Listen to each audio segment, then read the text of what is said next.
Assalamualaikum warahmatullahi wabarakatuh. Terima kasih dan selamat datang kembali di video pembelajaran mata kuliah Matematika Logika.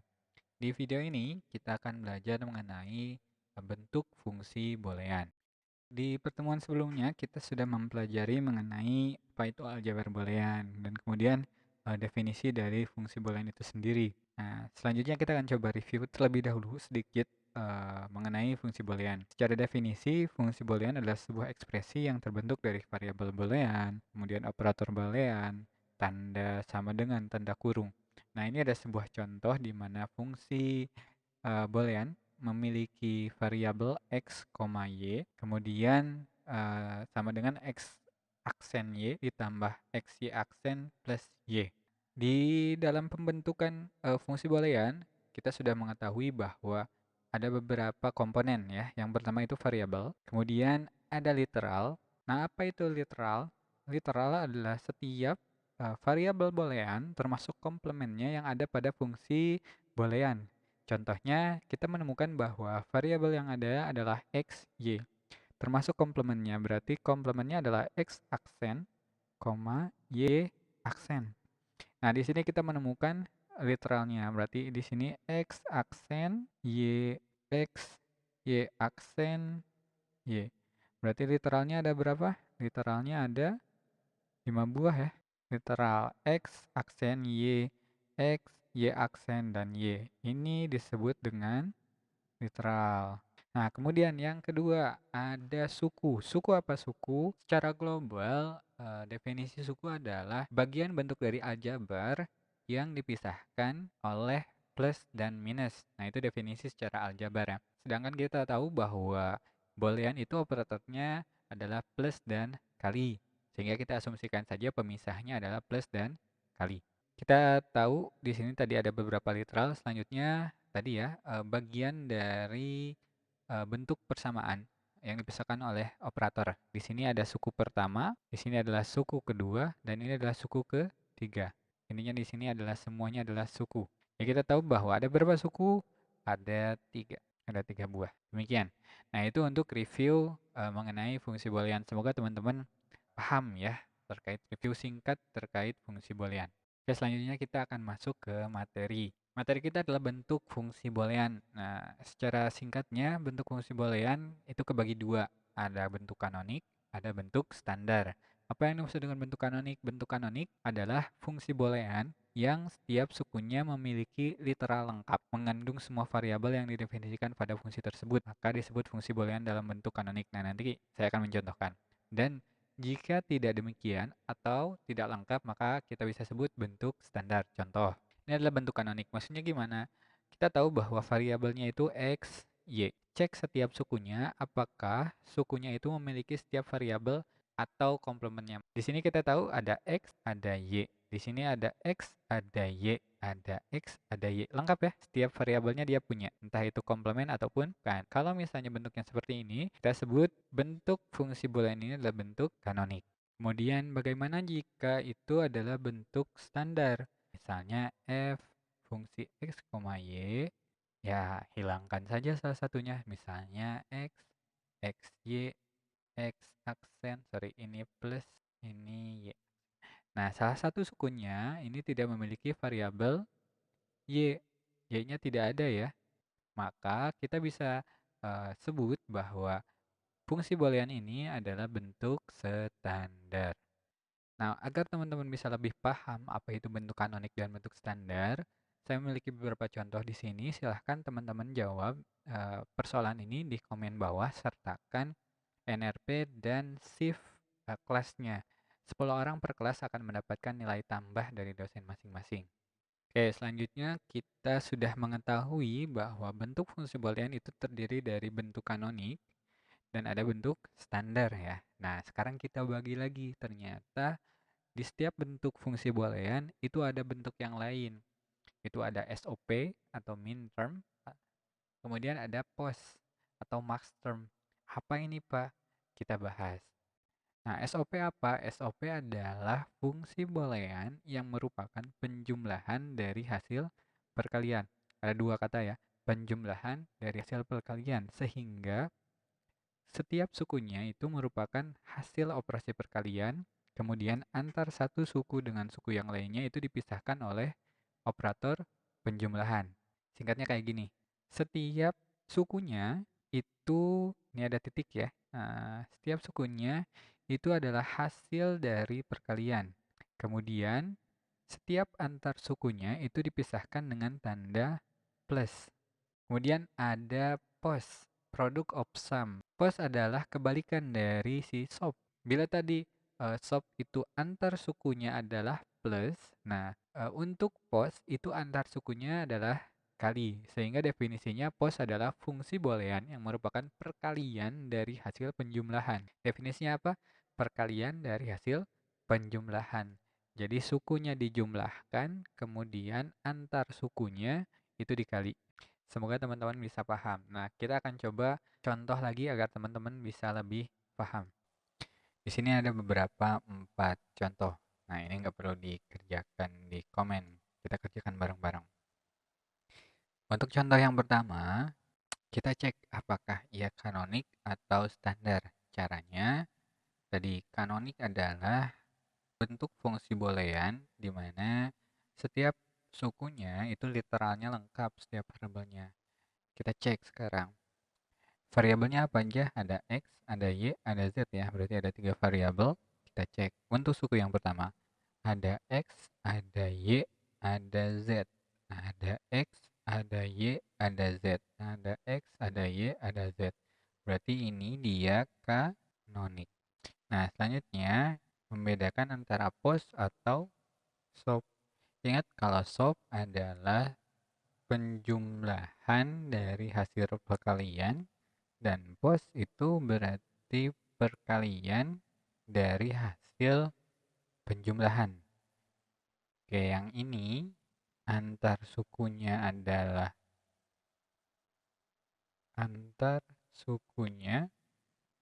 plus sukunya itu kali hasil sukunya ya. Kalau yang POS antar sukunya titik hasil sukunya plus. Kita cek sekarang antar sukunya itu berarti yang ini ya, antar sukunya adalah plus. Jelas berarti dari sini dan hasil sukunya adalah kali antar dari sukunya ini kali titik titik titik titik titik titik. Nah, ini kita buat perjanjian ya, kita tidak menuliskan titik tapi bukan berarti tidak ada. Maka kita sudah tahu bahwa ini adalah SOP. Maka kita tuliskan saja canonic SOP. Oke, kita lanjut ke contoh yang kedua. Di sini ada di sini ada 2 suku ya. Suku yang pertama, suku yang kedua. Kita cek variabelnya ada X, Y, Z. Oke, berarti ada X, ada Y, ada Z. Ada X, ada Y, ada Z. Berarti dia lengkap. Kalau lengkap kita tuliskan kanonik. Selanjutnya, SOP atau POS. Kita cek saja antar sukunya, ternyata dia adalah kali. Dan sukunya, hasil dari sukunya adalah penjumlahan. Plus, berarti ini adalah kanonik POS. Oke ya, semoga teman-teman semakin paham. Oke, contoh yang ketiga. Kita cek lagi, variabelnya ada X, Y, Z. X, Y, Z, X, Y, Z, Y, Z. Tidak ada X. Maka sudah jelas di sini kalau tidak ada kita tuliskan dia adalah bentuk standar. Standar apa? Sama. Standar SOP atau standar POS. Antar sukunya plus. Hasil dari sukunya adalah perkalian. Hasil sukunya adalah perkaliannya. Maka kita tuliskan di sini adalah standar SOP. Lanjut, yang berikutnya, yang keempat adalah X, Y, Z. X, Y, nah tidak ada Z. Yang ini, Y, Z tidak ada X. Maka kita bisa langsung tuliskan. Di sini adalah standar. Standar apa? antar sukunya kali, dan sukunya, hasil dari sukunya adalah plus, berarti standar pos. Demikian, semoga teman-teman bisa makin paham sekarang terkait bentuk dari fungsi aljabar boolean. Oke, selanjutnya kita masuk ke materi berikutnya adalah simbolisasi minterm dan maxterm. Jadi di awal kita sudah menuliskan pengertian soap dan pos. Jadi soap itu adalah minterm ya, dan maxterm itu adalah pos. Nah, untuk simbolisasi soap dan pos untuk dua variabel, contohnya seperti ini. Maksudnya bagaimana? Kita punya sebuah perjanjian di mana untuk nilai awal, misalkan X itu adalah 1 dan X aksen itu adalah 0 ya. Jadi untuk nilai awal itu selalu seperti ini. X sama dengan 1 dan X aksen sama dengan 0. Jadi kalau misalnya ditanya A, nilai awalnya adalah 1. Jadi ketika ditanya A aksen, 0. Oke? Ini perjanjian khusus untuk matlog di kelas IF berarti ya. Oke, selanjutnya di sini kita ada contoh untuk dua variabel X dan Y. X-nya 0011, Y-nya 0101. Nah, kita menemukan untuk yang baris pertama, X-nya adalah 0 dan Y-nya adalah 0. Nah, tadi kita sudah menjelaskan ada ketika 0 berarti dia adalah aksen ya. Maka kita tuliskan di sini ada suku X aksen dari yang ini, kemudian Y aksen juga karena ininya 0. Kita tuliskan kembali baris kedua 01 berarti X aksen Y. Ini ya. Ingatnya kalau 0 itu adalah aksen saja ya. Kalau 1 berarti normal. Berarti kalau 1 0 X Y aksen. Kalau yang 1 X Y. Nah, selanjutnya setelah kita menuliskan suku, maka kita bisa menuliskan lambang. Jadi, ketika dua variabel, untuk simbolisasi dua variabel, M0, jadi min term, kita simbolkan dengan M kecil, dan max term kita simbolkan dengan M besar. Kita tinggal tulisin dari atasnya. M0, M1, M2, M3. Jadi kalau misalnya ditanya M0, maka kita sudah tahu bahwa ini menyimbolkan X aksen, Y aksen. Dari mana? Dari yang bagian sini nih. Gitu ya. Jadi kalau ditanya M3, ini M-nya kecil ya. Berarti kita tuliskan yang X, Y. Itu untuk yang min term. Nah, untuk yang masternya dibalikin atau menggunakan hukum komplement, hukum kebalikan dari si yang min term. Jadi kita dapatkan di sini X aksen, Y aksen, kita kasih kurung, tambahin aksen 1. Kebalikannya adalah X. Di sini ada kali, kebalikannya adalah plus. Y aksen, aksen, berarti Y. Bisa ya dipahami? Atau sederhananya gini aja, X, Y, aksen, aksen. Kebalikannya X aksen. Nggak harus pakai yang kayak gini ya. Berarti X. Kali kebalikannya adalah tambah. Y aksen kebalikannya adalah Y. Tapi tetap ya, harus kayak giniin. Agar tahu kenapa tiba-tiba dia berubah menjadi X tambah Y. Nah, dari sini ke max term kan. Jadi dibalikin. X aksen Y. Tinggal dibalikin aja. X, Y aksen. Ininya tambah. Kalau di sini X, Y aksen, berarti di sini X aksen plus Y. Yang terakhir X, Y berarti X aksen tambah Y aksen. Kemudian kita simbolkan dengan huruf M besar. M besar M0, M1, M2, M3. Hampir sama caranya. atau simbolisasinya. Jadi ketika ditanya teman-teman ada M3, maka teman-teman tinggal tuliskan saja X aksen plus Y aksen. Ya, kalau misalnya ada persoalan tuliskan M2, maka teman-teman cek saja. Oh, M2 itu adalah yang X aksen tambah Y. Demikian untuk simbolisasi untuk dua variabel. Nah, selanjutnya adalah simbolisasi untuk tiga variabel. Contohnya di sini adalah X, Y, Z.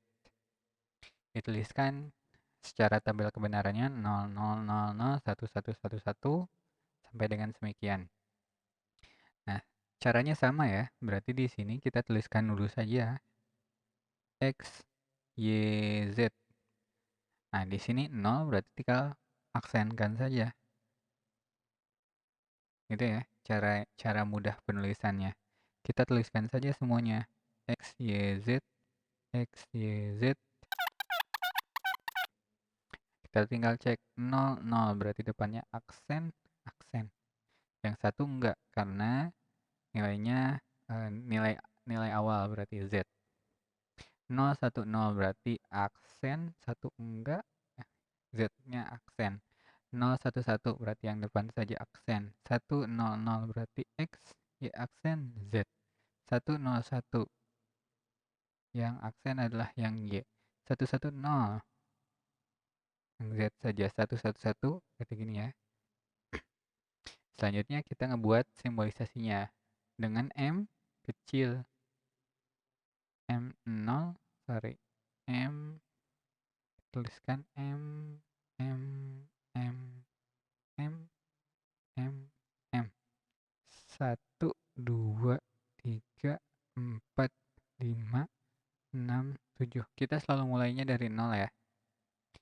Nah, selanjutnya kebalikannya dari si minterm. X aksen, Y aksen, Z aksen. Ya udah langsung dibalikan saja. X tambah Y tambah Z.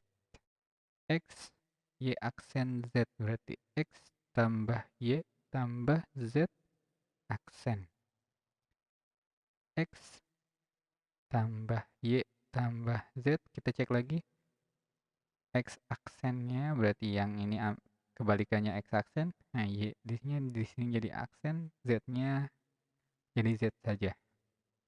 Nah, kita tuliskan lagi X, Y, Z, X aksen, YZ berarti X-nya jadi biasa, ininya jadi aksen. X, Y, Z. Yang aksennya berarti yang X saja ya, kebaliknya. Lanjut X, Y, Z. Yang aksen adalah X dan Z berarti. X, Y, Z. Yang aksen adalah X, Y. Nah, terakhir X tambah Y tambah Z, dicek aksennya. Nah, berarti kebalikannya, karena ini semua adalah tidak ada aksennya, kita balikin di sini ada aksen semuanya. Kita simbolkan dengan M besar. M, M, M, M, M, M, M. 0, 1, 2, 3, 4, 5, 6, 7. Demikian ya. Jadi untuk simbolisasi 2 variabel dan 3 variabel. Bagaimana 4 variabel? Sama saja. Intinya seperti itu. Oke, dari sini kita dapat kesimpulan sementara. Untuk membentuk minterm, tinjau kombinasi variabel-variabel yang menghasilkan nilai 1. Dan untuk membentuk maxterm, tinjau kombinasi variabel-variabel yang menghasilkan nilai 6. Jadi minterm itu disimbolkan dengan hasilnya adalah 1, dan maxterm itu disimbolkan dengan hasilnya adalah 0. Kemudian, notasi sigma dan phi berguna untuk mempersingkat penulisan ekspresi dalam bentuk kanonik SOP dan POS. Nah, kalau misalnya teman-teman lupa atau cara cepatnya adalah SOP depannya adalah S, maka disimbolkan saja dia itu dengan simbol sigma. SOP, sigma, pos disimbolkan dengan simbol Pi. Gitu ya. Lambang untuk minta menggunakan huruf M kecil, sedangkan untuk maksa menggunakan huruf M besar. Oke. Itu catatan untuk kita. Selanjutnya di sini ada sebuah persoalan. Ada tabel kebenaran, kemudian ini hasilnya adalah ada 0, 1, 0, 1, 0, 1, 1, 1. Ini dapat dari mana, Pak? Ini soalnya. Nah, tadi ingat SOP itu disimbolkan dengan angka 1 hasilnya, dan maxsum itu disimbolkan dengan hasilnya itu adalah 0. Ini SOP, ini POS. Nah, berarti kita dapat ini apa? SOP. Ini SOP.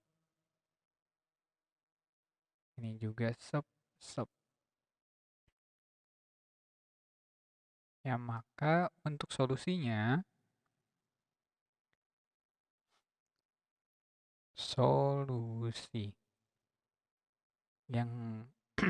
yang SOP yang mana saja? Berarti yang ini ya, 1. Berarti 0, 0, 1. Kita tuliskan A aksen, B aksen, C. Oke, masih apa ya caranya? 0 itu adalah aksen. Berikutnya yang ini nih.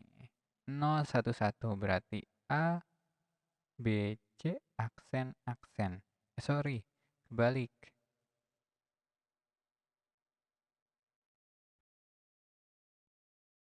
Yang aksen adalah 0 saja. Berarti yang ini. Sisanya enggak. Saat berikutnya 1, 0, 1. Berarti di sini kita tulisin A, B, C. Yang aksennya adalah yang tengah. Nah, itu. Kemudian yang berikutnya 1, 1, 0. A, B, C, aksen. 0-nya yang ini. Dan yang terakhir ada A, B, C. Nggak ada aksennya ya. Oke, kita dapat bahwa di sini SOP. Ingat SOP itu adalah penjumlahan dari hasil perkalian. Kita tinggal tulisin saja di sininya, berarti A aksen B aksen C tambah A aksen B C tambah A B aksen C tambah A B C aksen tambah A B C. Ingat, antara sukunya plus dan sukunya kali. Atau kita simbolkan dengan fungsi A, B, C. Ini ada M berapa ini? M1 ya. M1 tambah M2, M3 tambah M5 tambah M6 tambah M7. Sama dengan, nah ini kita simbolkan lagi lebih singkat menjadi, ingat SOP disimbolkan dengan sigma. Ingat SOP berarti S ya depannya. Sigma kurung apa aja nih? 1, 3, 5, 6, 7. 1,3, 5, 6, 7. Nah, berarti ini sisanya yang pos ya. Yang pos ya. Oke, karena ini sisanya adalah yang pos, di sini berarti ya baris yang pertama dari 3 variabel, maka kita langsung tuliskan saja di sini adalah M besar 0, M besar, berarti di sini M besar 2, M besar 3, enggak 3, 4. Berarti cuma 3 ya, M0, M2, M4. Cara penulisannya, pos, nah tadi lupa nih nggak ketulisin, fungsi titik 2, fungsi A, B, C. Kita tuliskan, nah biar teman-teman kalau misalnya lupa tinggal lihat saja ke belakang ya. Yang khusus M0 tadi itu M0 M2 dan M4 X, Y, Z.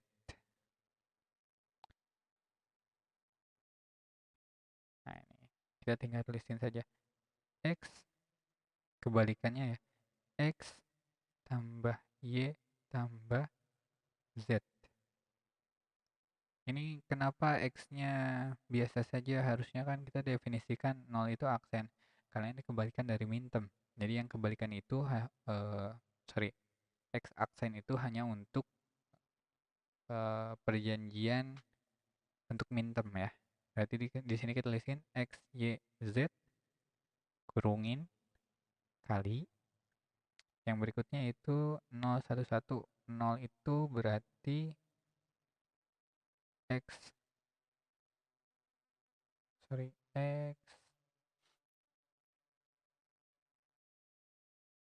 tambah, saya gampangnya gini, X aksen,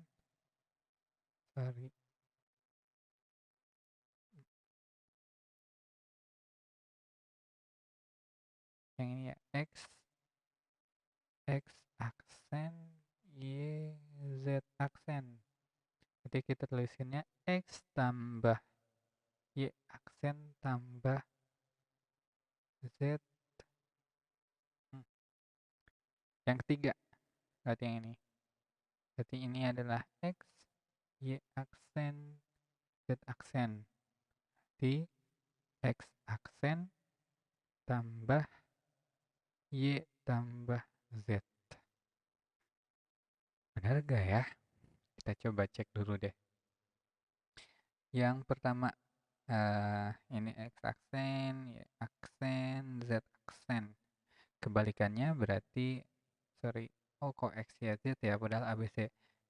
A, B, C, ini aksen, aksen, aksen. Berarti kebalikannya jadi A tambah B tambah C. Oke, berarti benar ya. Ya, ininya X. Anggaplah ABC. Terus yang ini tuh X aksen, Y, Z aksen. Kebalikannya berarti A, aduh, punten ya. A tambah B aksen tambah C. Terakhir yang ketiga, ini X, Y aksen, Z aksen. Kebalikannya A aksen tambah B tambah C. Kita dapat ya, berarti kita tinggal tuliskan kembali F fungsi A, fungsi B, fungsi C, fungsi ABC, dia itu M-nya apa saja, M0, M2, dan M4. Jadi kita tuliskan M0, ingat antar sukunya kali ya, berarti M0 dikali M2 kali M4. Atau kita bisa tuliskan singkat menjadi, ingat pos itu adalah Pi. Pi kurung 0,2,4. Demikian untuk kasus persoalan bentuk kanonik untuk persoalan. Demikian kalau misalnya ada soal pembentukan kanonik, sop, dan pos. Semoga teman-teman bisa paham. Nah, kalau misalnya teman-teman masih ada yang bingung, silahkan saja tanyakan kepada dosen di kelasnya. Oke, demikian untuk video mengenai fungsi dan jenis-jenis pada aljabar boolean. Kalau misalnya teman-teman ada yang bingung, silahkan tanyakan kepada dosen yang ada di kelasnya, atau bisa komen di bawah. Like kalau misalnya video ini bermanfaat. Silahkan berikan saran dan masukan. Terima kasih. Saya Ilham Anugrah. Tetap semangat belajar.